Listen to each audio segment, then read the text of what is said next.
no ogada so ogada kakada kayakan wasikan manogan tatudo taba yinwe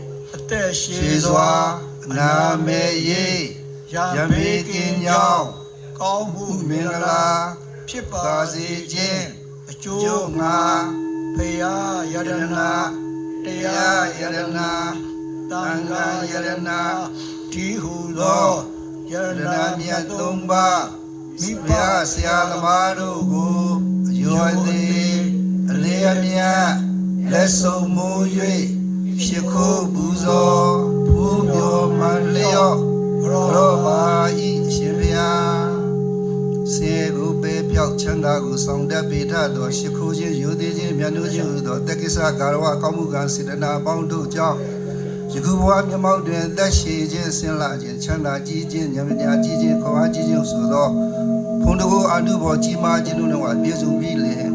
mimi do lo la a taung da do mat phu nei ban chanda tya ro myat gu lin myan so swa ya lwe yauk lwe me tu do kaung myan phit ja ba se han ban de Tidarani na taha Pinsa dilan Dhamaya sami Nogahanga dawa Tilan dita Nibandi Dudiyambi Tadiyambi Hambandi Tidarani na taha Pinsa dilan Dhamaya sami Nogahanga dawa Tilan dita Nibandi Ya Mahawarami Damari Ta Amavani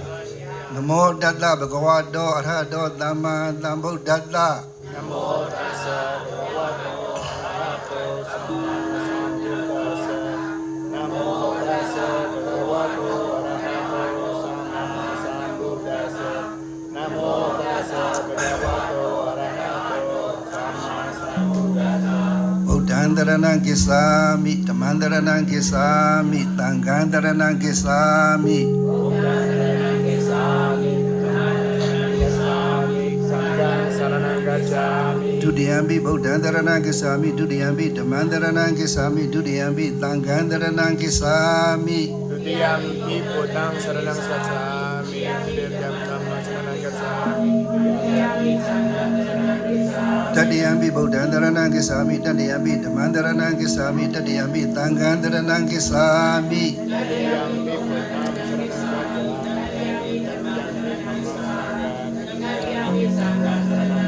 Titarana Kamana Pribona Amma Bandi Panadi Bada Viramani Tekhavaranta Mariyami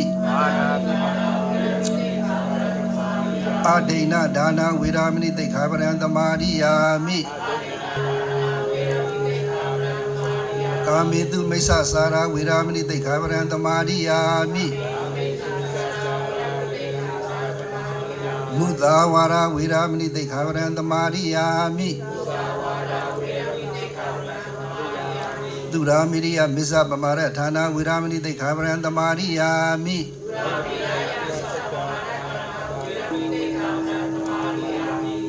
No, Abadila, you be like a jar of Javia Vido, Jonia Laumeno. Can you put a Mai Dojibio? She said, in the don't do, and the chair, she said, in the door. She said, Sydney be Muini Ma, Layao be there, Abija, Puma, Wanda BDP, that's all to my Lajare, that door Chose, or Puma, or Wabo. That's equally Lubia, you know, Pumongolo, Saja Doja, Pumongore like you don't look. No, Chelsea, a Chelsea majority had less Lume. No, Lavilo. Bidakayano do Biodon, my Biodon, you know, Utu Lile, Jeomeno. Jerakayano, you know, need you are about the Louis J. Cleary, Lugiri, I don't the diamond tiny, Shea Lacha, may I see a there was clearly a Lugiri behind Lugiria Shoma. No, no, you know. I don't Alumne Yala Karamari, Jama Chanabio, who's a meta calculation, you paper, no? Meta Lugiri and George Lugira Viala, huh? Allah.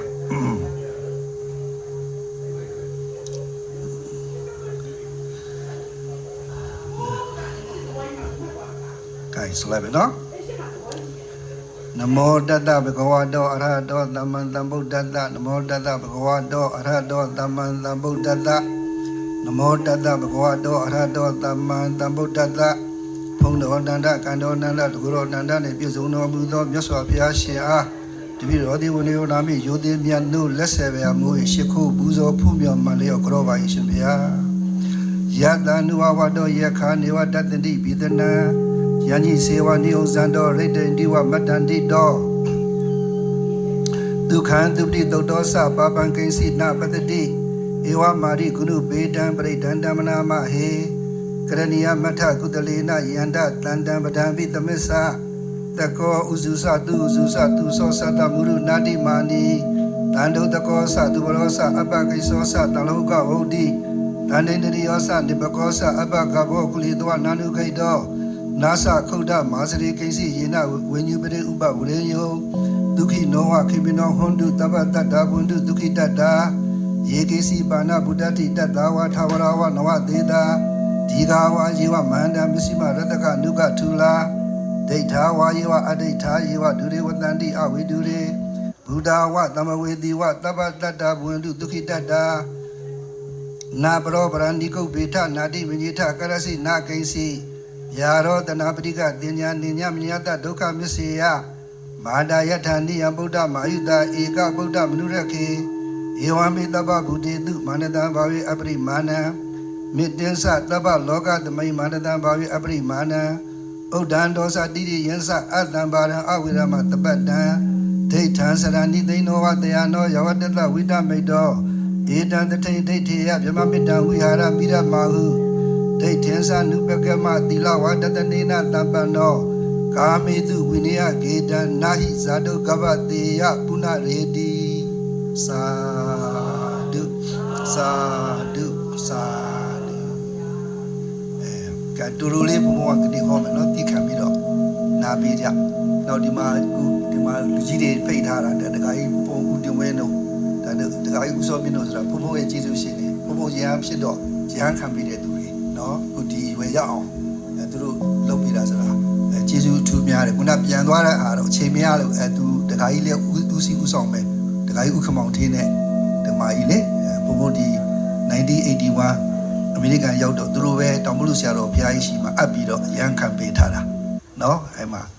ကိုတခါကြီးတွေစံပြကြည့်ပြီးတော့ကြည့်နော်မလုံနဲ့နော်ခန္ဓာကိုယ်တွေသိမလုံနဲ့အဲ့တခါကြီးတွေ60 90တွေမလုံဘူးပဲမှာနာပါမသိလို့မဟုတ်ဘူးသိပြီးသားကိုဖုံဖုံကဖိတ်တော့အာနာတာလည်းပါတယ်အားပေးတာလည်းပါလို့လာတာမသိလို့မထင်တဲ့အသက်တော်တွေသိချာကြည့်နော်အဲ့တော့ဒီကအတိုးလေးမဟောနေခင်ထပ်ပြောလိုက်အောင်မယ်ဘုဘတို့ငယ်စဉ်တုန်းကစာလေးရှိတယ်မလားငယ်စဉ်အခါပညာရှားမယ်ဒုတိယအရွယ်မှာဗာလဲဟဲ့လားစတက်တောင်းလုပ်ရမယ်ဟဲ့လားအိမ်တော်ပြူတာတို့ဘာတို့ပေါ့နော်ငယ်စဉ်အခါပြန်တတိယအရွယ်ကြာလို့ရှိရင်တရားအထုတ်ရမယ်တဲ့ in general တော့မှန်တယ်ငယ်စဉ်အခါပညာရှားမယ်ဒုတိယအရွယ်မှာဘာလို့ရမလဲဥစ္စာတတိယအရွယ်မှာတရားအထုတ်ရမယ်ဆိုတော့တေချာစဉ်းစားကြည့် in general တော့ဖုံကလက်ခံတယ်ရှေးကပညာရှိတွေထားခဲ့လို့တကယ်တမ်း 100% မှန်လားလို့မင်းဖုံလူကြီးတွေရှင်းမှပြတာမမှန်ဘူးကြိုက်ထားပါတော့ဖုံကငယ်စဉ်ကပညာရှားတယ်ဒါဖုံကဟလာဒီဖုံဦးထအောင်ကျွေကြီးကလူနန်တယ်မင်းပြောဒုတိယရွယ်မှာအိမ်အောင်နဲ့ပြောမယ်ကလေးတွေပါလေးနဲ့ဒီသေကန်ကြီးကြောင့်မှဖုံအားထုတ်လို့လုံနိုင်ပါမလားလူကအိုပြုတ်နေပြီလေလက်ခံလာလားဒါတဘာဝပဲဖုံကအဲ့ practical ပဲပြောလိုက်တယ်ကျောင်းမှာလည်းလက်ချပြင်းဒီတိုင်းပဲပြောတယ်ရှင်းအောင်လို့ဟုတ်လားသေကန်နေပြီလေခုဖုံမှာဆိုရင်80ကဒီနောက်ဆုံးရွယ်ကြမှာတရားရှာလို့လုံနိုင်ပါမလားကိုတောင်မှအချီကိုသေးပေါက်ကိုမလုံနိုင်ဘူးဘေးကကူးမှလုံနိုင်တယ်အဲ့တော့ဖုံဆိုလို့ကျင်တာကတတိပေးတာကခုဒီနားမှာလူငယ်တွေရှိတော့အသိရှိတဲ့အချိန်လေးမှာစပြီးတော့လုံလို့တဲ့ဟုတ်ရဲ့လားအသိရှိတဲ့အချိန်မှာဘာလုပ်ရမလဲစပြီးတော့လုပ်ရမယ်ဟဲ့လားခုဒီမျိုးဆိုလို့ရှိရင်ပါလေလားဒါနသီလဘာဝနာတွေလုပ်ရမယ်လားရှိရှိတူဒါနသီလဘာဝနာဖွင့်တဲ့ the time she have left ကျန်နေတဲ့အချိန်လေးကိုဒါနသီလဘာဝနာလုပ်ရမယ်ဒါမှမဟုတ်ရင်သီလစမာဓိပညာဝတ် the time she have left ကျန်နေတဲ့အချိန်လေးမှာလုံးမအဲ့ဒါကိုယ့်တကူပါတယ်နော်မမိတယ်နော်တူတူလေးဒီမှာဒီတစ်ခုကပါသွားမလဲဆိုရင်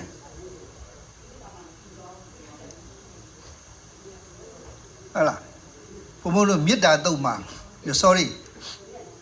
မင်္ဂလာတုတ်မှာပါတဲ့ဟာလေးထိတ်ဆုံးပိုက်ကလေးရှိတယ်နော်အဒေဝနာစဘာလနံနဲ့ပန္တိတာနိသဒေဝနာပူဇာစပူဇာနေယနာဧတံမင်္ဂလာမုဒ္ဓမံနဲ့နော်အဒေဝနာစဘာလနံဆိုတာကတော့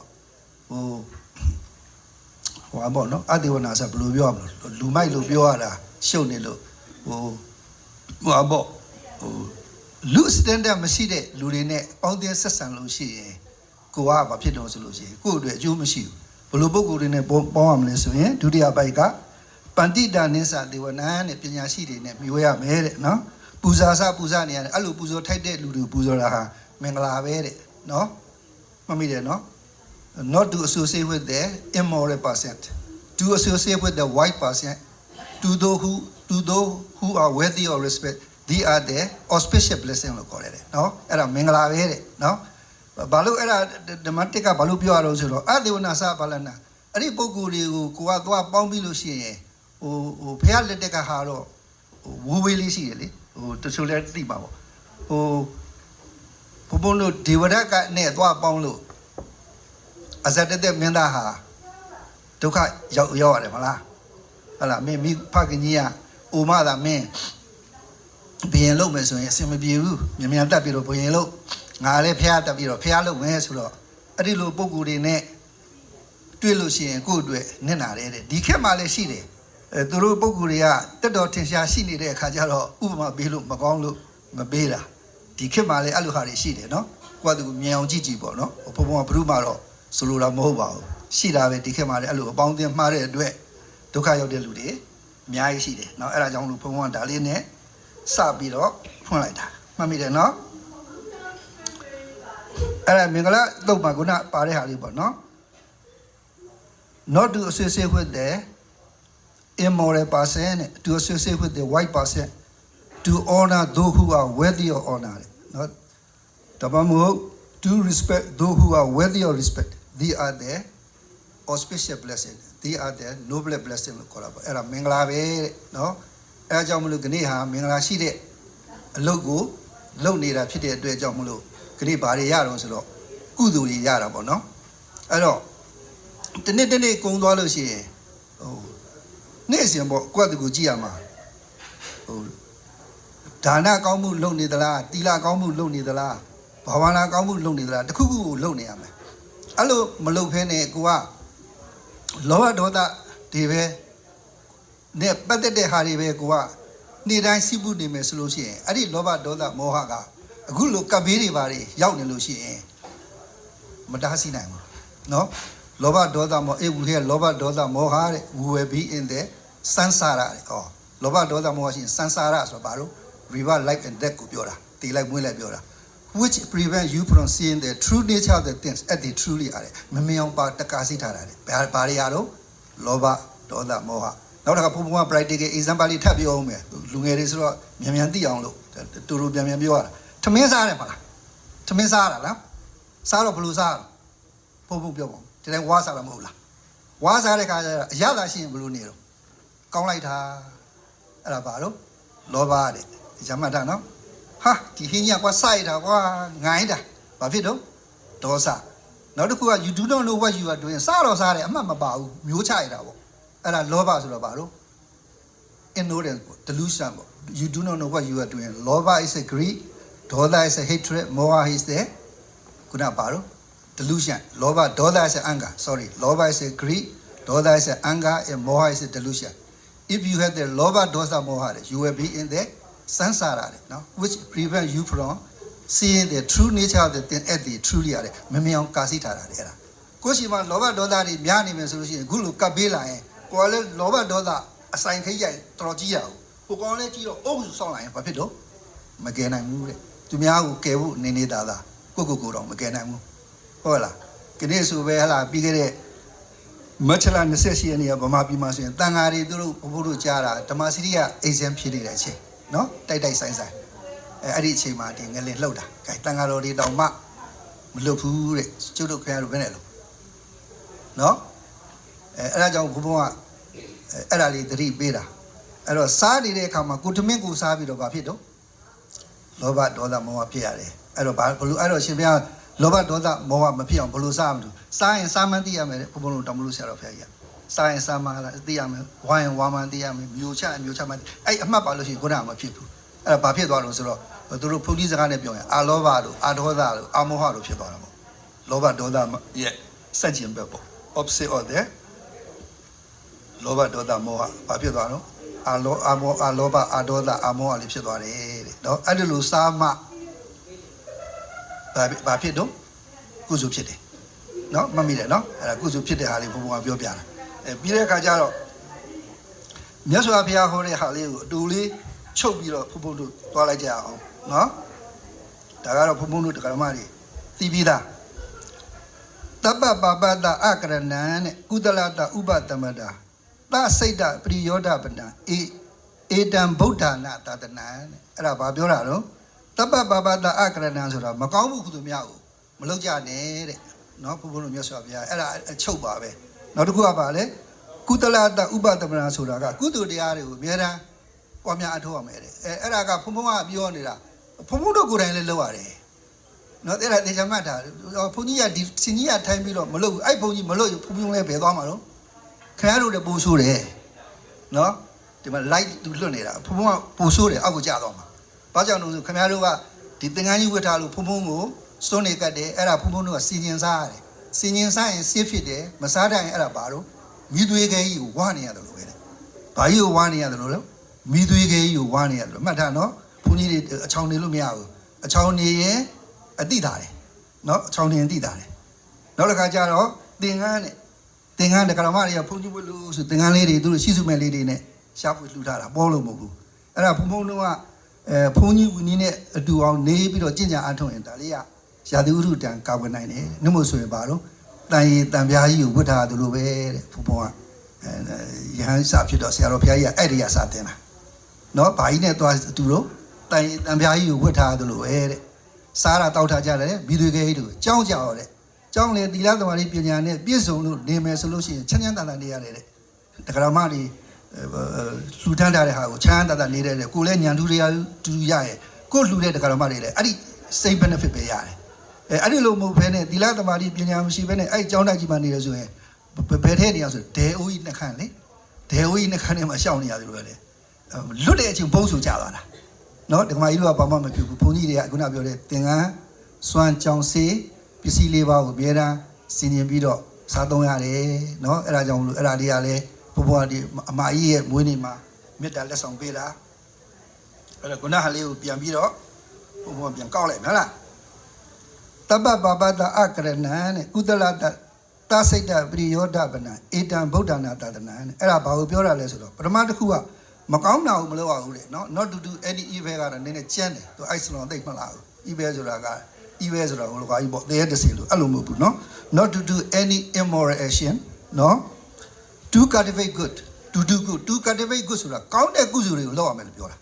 နော် not to do any immoral action ဆိုတာခုနပြောတဲ့ stealing လို့ killing လို့ cheating လို့ဒါတွေမလုပ်ရဘူးနော်အဲ့ဒါဟာခုနပြောတဲ့လောဘဒေါသမောဟရဲ့အမြင့်တွေပဲနော်အဲ့အစပြုတဲ့ဟာတွေအဲ့ဒါတွေကိုရှောင်မှကိုကချမ်းသာတာကိုတက္ကရာမတွေက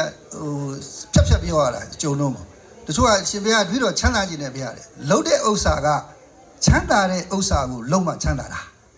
နော်ကိုကခုနပြောသလိုလောဘနဲ့နေမယ်ဒေါသနဲ့နေမယ်မောဟနဲ့နေမယ်ဆိုရင်ကိုအရင်ပူးနေတာသူများမပူအဲ့ဒါကြောင့်မလို့အလုတ်ရင်လည်းသတိလေးနဲ့လှုပ်အစားလည်းဘာနဲ့သွားရမလဲသတိလေးနဲ့စားနော်ဘာလို့လို့ဒါကြောင့်ဘုန်းဘုန်းတို့မြတ်စွာဘုရားကပြိဋိဘံပြုတော့တပည့်တွေကိုဆုံးမတာတစ်လုံးနဲ့ရှိတယ်ဗါတယ်အပမဒေနတံပါဒေထာတဲ့မလျော့တဲ့သတိတရားနဲ့จิตဘိက္ခုတို့အဲ့လိုနေရမယ်တဲ့နော်ဘီဘိက္ခု mindful လို့ပြောတာနော်ကျန်တာမသိမှုဘုရားဘာလို့တင်တော့ဘီဘိက္ခု mindful လို့ပဲတင်တယ်ယဟန်တွေကိုနော်ဘာမှမလုပ်အောင်ယဟန်ကပါလေပရိယပฏิပတ်ပฏิဝေဒဒီသုံးခုပဲဒါယဟန်အလုပ်ပဲဒါမှကိုတခါကြီးတွေကတ်တဲ့ဆွန်းကိုစားပြီးတော့ဖုံဖုံညံတူတရားလေးရမှအဲ့ဒီတခါကြီးကုစုရတာဖုံဖုံကလည်းအဲ့လိုစားပြီးတော့ဘာမှမဟုတ်ဘူးဆိုရင်လောဘဒေါသနဲ့နေဖုံဖုံလဲပါလေပုထုဒ္ဒဆာကြီးပဲလဲနေမှာဥမှာပဲခင်ဗျားတို့နဲ့အတူတူပဲဟိုသင်္ကန်းဝတ်ထားလို့ခင်ဗျားတို့တဲ့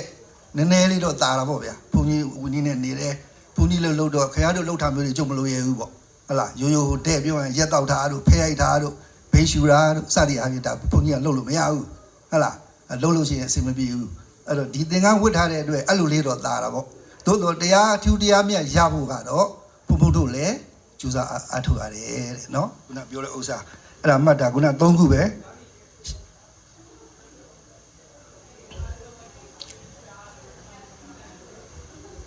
ဒီ3ခုပဲရှိတယ်နော် not to do any immoral action နော် to cultivate good to purify one mind they are the teaching of the Buddha to purify one mind ဆိုတာကစိတ်ကိုစင်ကြယ်အောင်ထားမယ်လို့ပြောတာရှင်းတစ်ခုကတော့ဘုံဘုံတို့တက္ကမကြီးတို့လွယ်တယ်နော်မကောင်းတာကိုမလုပ်ပါဘူးကောင်းတာတွေကိုပြုစုပြောထောင်းအောင်မယ်နောက်တစ်ခုကပါလေ to purify your mind ကြတော့အဲ့ဒါကြတော့ခက်တယ်စိတ်ကိုစင်ကြယ်အောင်ထားမယ်ဆိုနေ့စဉ်ဘုံဘုံတို့ကလောဘဒေါသမောဟတွေကမလာဘူးလားလာတာကိုကသိနေရမယ်တတ်နေရမယ်ဘုံဘုံတို့လည်းတတ်နေတခါတည်းလွတ်တယ်အဲ့ဒီလွတ်နေလို့ရှိရင်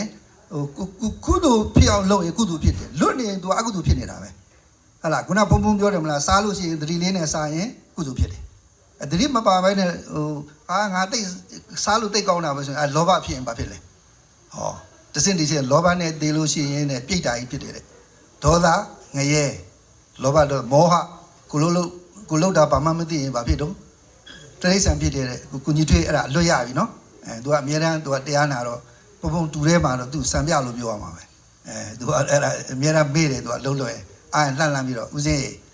လောဘဒေါသလောဘဒေါသရှိတယ်လောဘနဲ့သူလို့ရှိရင်ပြိတ္တာကြီးလို့အဲ့ဒါပတ်စံလေးတွေသွားရှာရရင်လားဒေါ်လာလေးတွေရရင်ရေးပြီးတော့နော်အဲ့ဒါပတ်စံလေးပိဋိဖြစ်နေတာအတိုင်းဆိုသေးသွားရင်အဲ့ဒါကြီးဆွဲသေးနေပြိတ္တာကြီးဖြစ်တတ်တယ်နော်ပတ်စံရှာတဲ့ပုဂ္ဂိုလ်တချို့မြည်တွေဖြစ်နေတယ်နော်ဘုံဘရွက်ပြောနေလားမသိဘူးမြည်လေးတွေပြောနေတယ်တော့မြည်တွေဆွဲပြီးသေးသွားရင်ဟုတ်လားအခုကျွတ်မှာမဟုတ်ဘူးအဲ့တော့မြည်တယ်လေထိန်အတိလေးနဲ့ထိန်အတိလေးနဲ့နေအတိလေးနဲ့ပြောလို့ရှိရင်အခုလိုရင်ဆန္ဒတွေပြည့်စုံတာပေါ့နော်အဲ့တော့ဘုံဘကဒါလောက်ဆိုလို့ရှိရင်တော့ပြည့်စုံတော့ပါပြီနော်အဲ့တော့ဘုံဘကရွတ်ပေးမယ်နော်ရွတ်ပေးတာလေးကိုနားပြီးတော့ဘုံဘုံတို့တရားသိညာအောင်နော်ကဲနမောတတ္တဘဂဝတောအရဟတောသမ္မာသမ္ဗုဒ္ဓတ္တနမောတတ္တဘဂဝတောအရဟတောသမ္မာသမ္ဗုဒ္ဓတ္တနမောတတ္တဘဂဝတောအရဟတောသမ္မာသမ္ဗုဒ္ဓတ္တဘုံတော်နန္ဒကန္တောနန္ဒဉာဏ်တော်နန္ဒတကုရောနန္ဒနှင့်ပြည့်စုံတော်မူသောမြတ်စွာဘုရားရှင်အားတပည့်တော်ဒီဝနေဝနာမိယူသည်မြတ်တို့လက်ဆယ်ပြာမိုး၍ရှ िख ိုးပူဇော်ဖူးမြော်မှန်လျော့ကြောပါ၏ရှင်ဘုရားမေတ္တာနိတာကရောလောကေသမာပါတုဒုက္ခံကရောမေတ္တာတိတလရန္တိဟိဒုက္ခံတုဖုတိတာပဇာလောကေတတ္တဝါလီလီခုံပိပေါ်လလောကရကဘာတခွင်လုံး၌မေတ္တာနိတာကရောမေတ္တာအေလူဖွေးဖြူပါဝင်ငွေလာမင်းကြီးသည်တမ္မာတတ္တဝါတွေအေးမြစေဖို့သေရှွန်းကကောင်းမွန်စွာဖြင့်ဒုက္ခံကတော်သူလည်းချမ်းသာငါလည်းရှင်ပြုံးနှလုံးစိတ်ဝမ်းလန်းလာယခုချမ်းသာကိုပြုလျက်ပါတုရလည်းကင်းဝေးဘေးလည်းမခအေးရဝရွှမ်းမြသည်ထွန်းပါစေတည်းမေတ္တာသည်တလရန်သည်မေတ္တာဖွေးလျက်အေးတတ်ဆောင်သည့်ရောင်ဝါတို့ဖြင့်ဖုတိတာဖုံဖုံလွှမ်းထုံမမလာတွေ့ထရကုန်သောပဇာကဗခေဝေပြည်ပြည်၌တည်နေများစွာတတ္တဝါတို့သည်ဒုက္ခံတုကိုယ်စိတ်အေးကဘေးရန်ကွာ၍ဝမ်းသာတကွချမ်းသာကြပါစေကုန်သတည်းသာဓုသာဓုသာဓုယော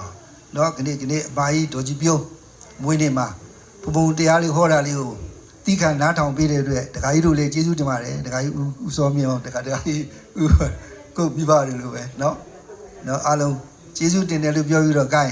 ဒကာကြီးတို့လှည့်ပါ gain စားဖို့တောက်ဖို့ငါတို့ပြင်ပေးတော့နော်အဲ့ရေသက်ချအောင်မလားအချလေချလားလိုက်လေဤသို့ပြရလာချတမိချရတယ်ဟိုတည်းလို့သွင်းနေတာချလိုက်ရေချနော်ဤသို့ပြရကုသလကိုကြီးထမြင့်ကောင်းမြင့်မို့တော်ဟုမကာကျူသာကျေးဇူးရှင်မွေးမိခင်နှင့်ဖခင်တို့အား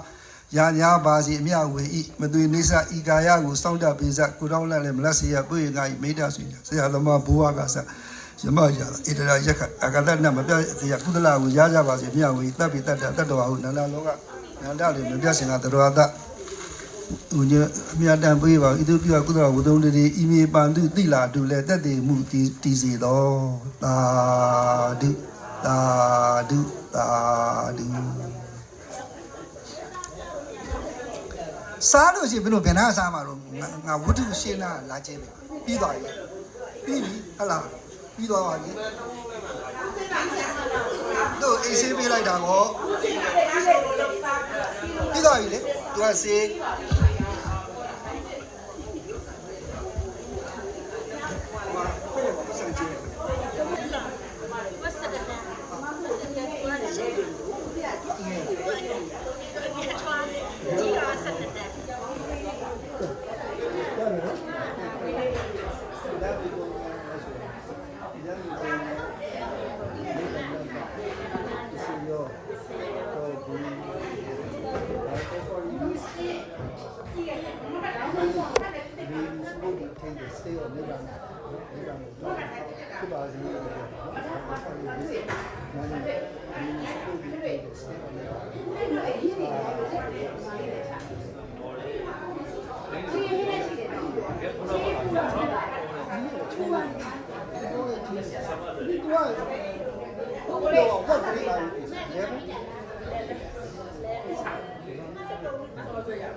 没讲啥的呢？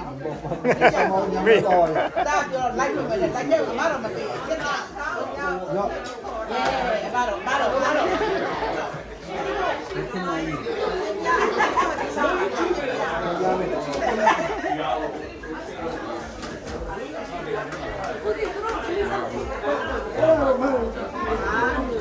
你关注，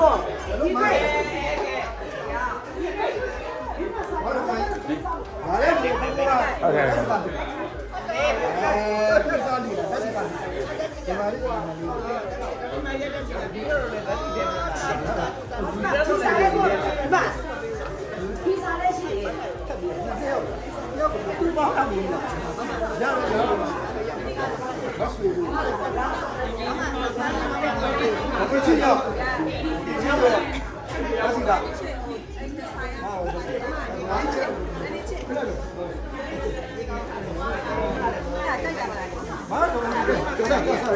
bỏ lỡ